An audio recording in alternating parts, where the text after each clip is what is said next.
No dia 21 de agosto de 2020, eu publiquei o primeiro vídeo sobre a história de origem dos personagens no Red Dead 2. Esse vídeo, claro, falava de Arthur Morgan, e ao decorrer dos meses eu fui falando de mais personagens. Eu acho que já falei de quase todos os principais membros da gangue, como você pode ver aí na tela, mas um deles estava faltando. Eu tô falando, claro, dele, do Javier Escuela, um mexicano ex-caçador de recompensas e revolucionário que refugiou-se na América após meter-se em confusões na sua terra natal. E como vocês podem ver aí, muitas pessoas comentaram pedindo esse vídeo, então eu gostaria de agradecer todas elas. Valeu pela sugestão, pessoal. Obrigado também a todos os membros do canal do EG, que são esses que estão aparecendo aí na tela. Sem essas pessoas aqui, o canal não existiria, então eu sou grato de coração a cada um de vocês. E nesse mês de setembro, os membros do canal estão concorrendo a essa caneca aí super foda do Red Dead Redemption 2, então entra aí no grupo de membros para apoiar o canal e quem sabe aí, né, ganhar essa caneca se tu tiver uma sorte. Então, sem mais delongas, bora pro vídeo de origem do Javier Escuela na saga Red Dead Redemption. Bora lá.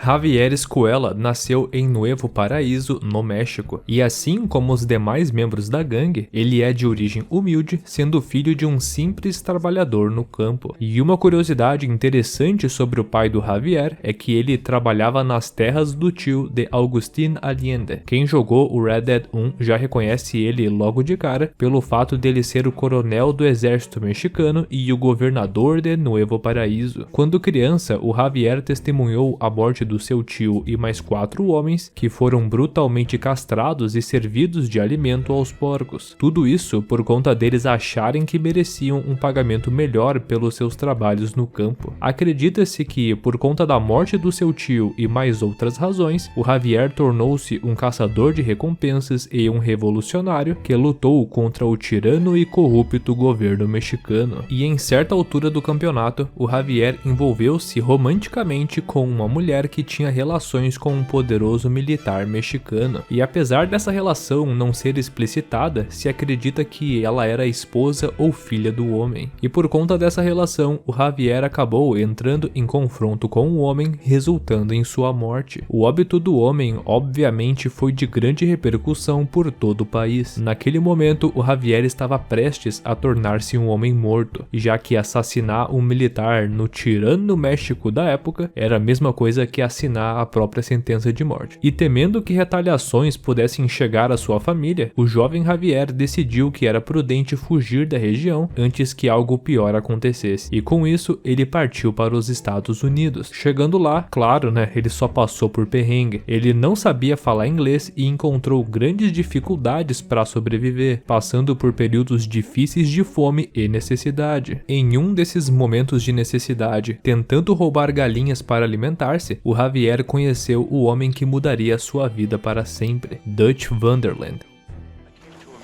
Because I killed a man in Mexico. A powerful man. I knew if I stayed, everyone I loved would die. I ran. Not for my life, but for theirs. In this country, I spoke no English. I was afraid. I had nothing except for my fear, for I left in a rush.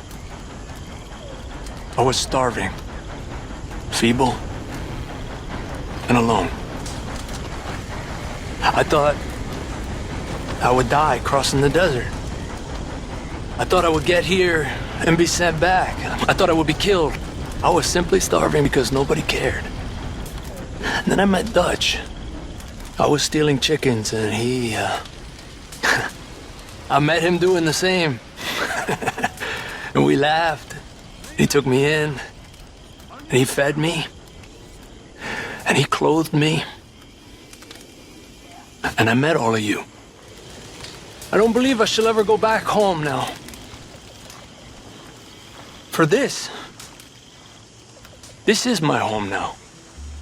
Coincidentemente, o Dutch também estava tentando roubar galinhas, e com a ironia de toda a situação, eles deram risada e o Dutch resolveu acolher o rapaz de uma vez por todas. O Dutch seduziu Javier com toda a sua visão de mundo revolucionária e com toda a filosofia que a gangue uma vez teve, de uma vida livre sem regras, roubando dos ricos para ajudar os oprimidos e combatendo o sistema opressor. E como Javier seguia essa mesma filosofia lá no México, ele teve uma imensa empatia por Dutch logo de cara, por conta de ambos compartilharem os mesmos ideais. Isso foi em 1895, 4 anos antes do golpe a balsa em Blackwater, e nesse meio tempo o Javier foi muito útil, ajudando a gangue em seus assaltos e ações. Um dos seus trabalhos mais notórios antes do golpe a balsa em Blackwater foi o banco de Tucson, no Arizona, do qual ele roubou junto de Arthur e Karen. Outra história interessante é o golpe que ele iria aplicar com o Arthur em uma carruagem cheia de homens ricos em Nevada. Ele e o Arthur receberam essa dica de um policial corrupto de que a carruagem estava cheia de itens de valor, e ao seguir a dica e interceptar a carruagem, eles se depararam com várias mulheres e crianças sem nenhum homem adulto, e por conta de serem pessoas indefesas, eles os deixaram partir sem roubar nada, apesar de todo o dinheiro e joias presentes. O curioso é que eles descobriram que a carruagem foi atacada no dia seguinte e os seus passageiros todos mortos. Os autores de tal crime bárbaro era ninguém mais e ninguém menos que eles, os O'Driscolls, a gangue rival. Isso mostra muito da moralidade do Javier no Red Dead 2, que apesar de ser um criminoso, é um cara relativamente do bem, que rouba apenas quem entre aspas merece e que é fiel aos seus princípios. Ele é um dos membros mais tranquilos da gangue, sendo um cara bem quieto e discreto, mas altamente implacável quando necessário. Prova disso é o que ele faz com o Bill e o Micah no acampamento, quando eles decidem tirar sarro dele. Why don't you fuck off back to Mexico? Huh?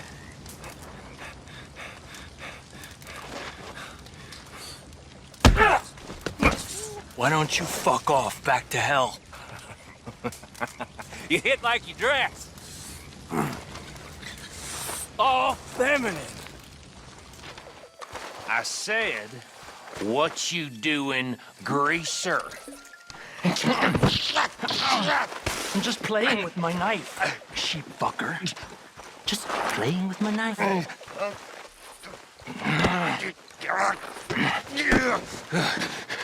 Get out of here, you drunken fool.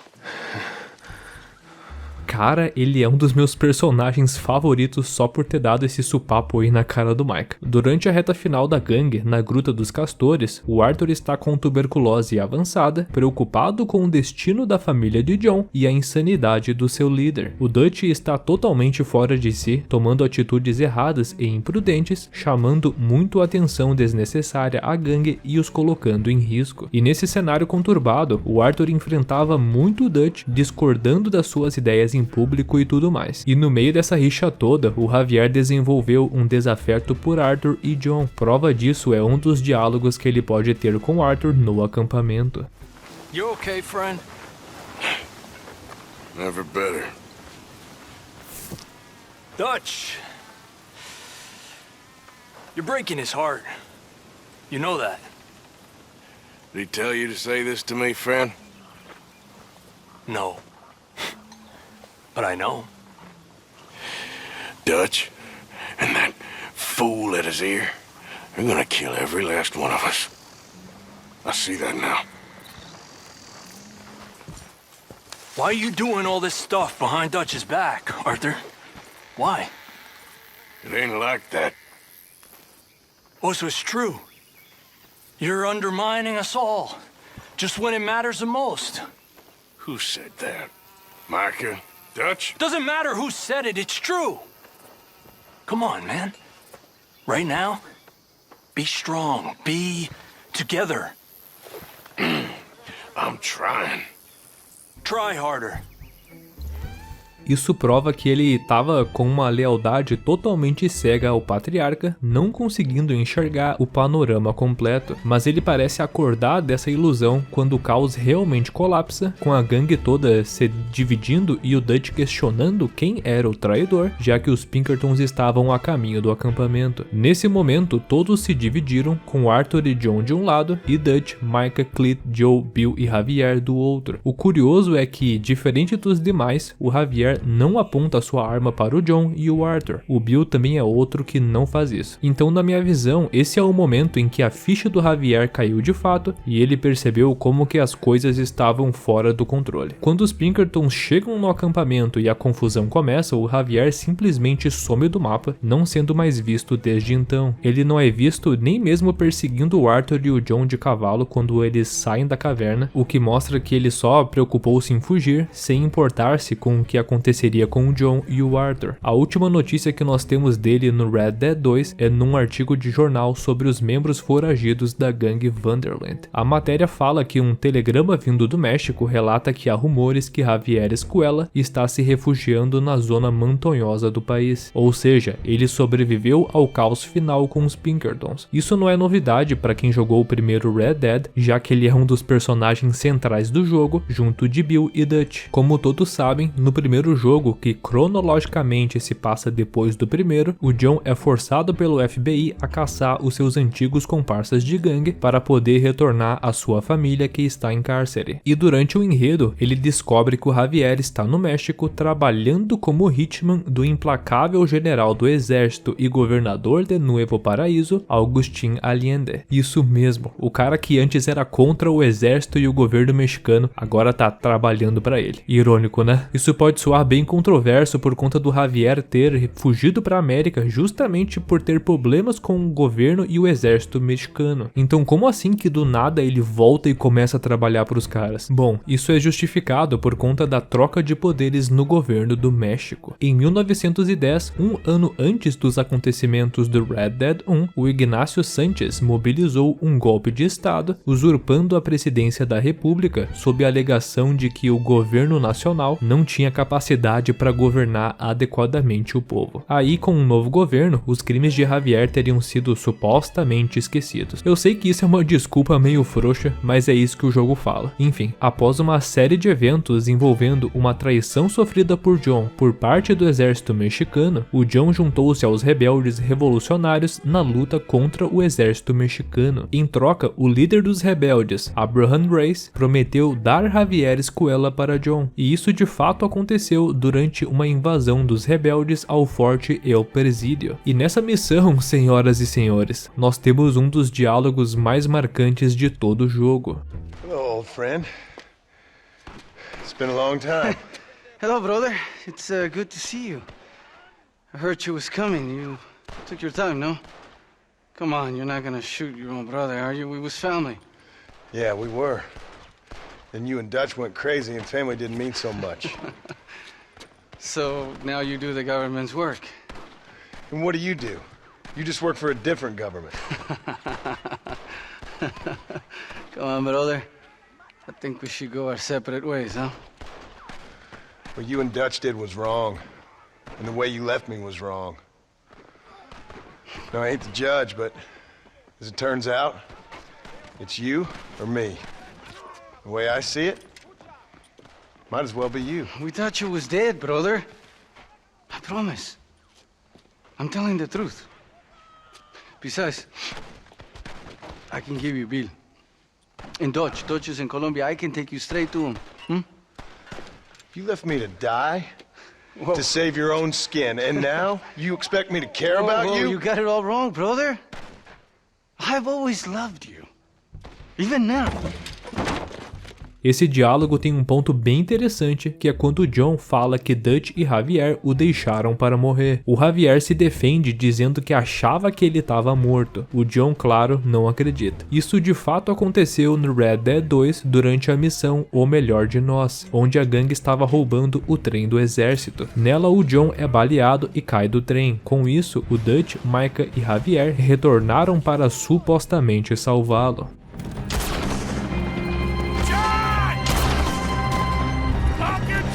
You protect that Where's John? I tried. He didn't make it. That patrol killed him. We had to run. Come on, let's go. Before another patrol turns up. Ao reencontrar o Arthur, o Dutch diz que o John morreu e que não pôde salvá-lo, o que claro é rapidamente desmentido, com o John aparecendo no acampamento nos momentos finais, dizendo que eles o deixaram para morrer. Dutch! John? You left me! You left me to die! My boy. I didn't have a choice. John, I didn't have a choice. Left me! Com isso, é correto afirmar que o Javier tem sim culpa no cartório por ter embarcado na barca do Dutch, alegando que o John havia morrido. Dessa forma dá pra entender a raiva do John no Red Dead 1. Mas voltando, após a fuga do Javier, nós partimos em uma perseguição frenética pelo México, até o momento que conseguimos capturá-lo com o nosso laço. Where's Bill? I don't Where's know. Bill, you son of a bitch? Oh, you piece of shit. Don't be sure about what you're doing, brother. You saw me out. Didn't that life we had mean nothing to you? Oh, you puto. Oh, one day, I promise you, you're gonna regret this. One day's about all you got left. I hope you and your wife and children rot in hell.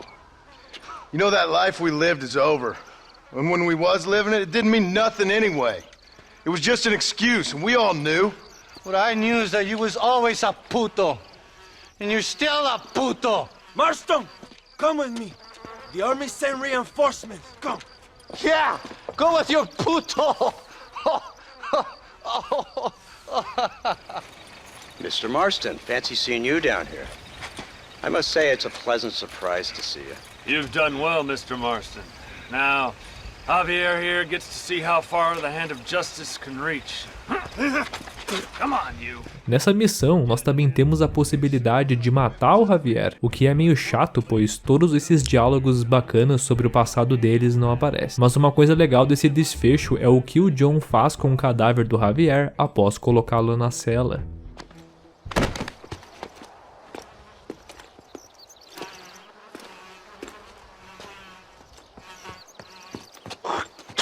Marston, come with me. Cara, ele ter cuspido assim no cadáver do cara mostra o como de fato ele tinha um ranço gigantesco pelo seu antigo comparsa. Esse ranço também é bem demonstrado durante os diálogos caso você decida, entre aspas, poupar a vida do Javier. E bom, esse foi o destino do Javier Escuela. O Javier é um dos personagens que mais mudaram de um jogo pro outro. No Red Dead 2 ele era um cara super de boa, sendo agradável no acampamento e legal com seus companheiros e principalmente fiel aos seus ideais revolucionários. Então nada explica essa virada de chave tão grande do 2 pro 1, a não ser que a Rockstar simplesmente resolveu mudar o background do personagem e já era. E olha só, eu acho que foi isso que aconteceu. Nos planos iniciais, lá no desenvolvimento do Red Dead 1, ele foi pensado como um cara desagradável e egoísta, ao estilo do Micah e Bill. Isso é tão verdade que ao capturarmos o Javier para levá-lo para a prisão, ele diz que a Abigail não iria gostar de vê-lo naquela situação.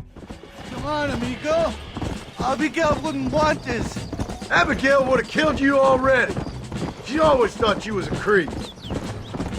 Aí o John responde dizendo que a Abigail sempre achou ele repulsivo. Isso nem de perto é verdade, já que ao decorrer do Red Dead 2 ela nunca fala do Javier especificamente, ao menos que eu me lembre, né? Se algum de vocês lembrar, por favor, comenta aí nos comentários. Mas e você, cara? O que tu achou dessa mudança de personalidade do Javier de um jogo pro outro? Deixa a tua opinião aí nos comentários e bora debater. E esse foi o vídeo, pessoal. Ele acabou sendo mais longo do que o previsto, bem mais longo na verdade, mas vocês sabem, né, cara? Eu procuro sempre me aprofundar o máximo possível nos temas para sempre trazer um conteúdo de qualidade para vocês. E se tu curtiu o vídeo e quer apoiar, basta dar o teu like aí e se inscrever aqui no EG. Considera também aí tornar-se um membro do canal. Nesse mês de setembro, os membros estão concorrendo a essa super caneca de Red Dead 2 que irá para sua casa totalmente personalizada com o logo aqui do canal do EG. Então entra aí no clube de membros que quem sabe tu não tem uma sorte. Então era isso, pessoal. Muito obrigado pela atenção de todos e pela audiência. Nós nos vemos no próximo episódio e era isso aí. Valeu, grande abraço a todos e até mais. Tchau!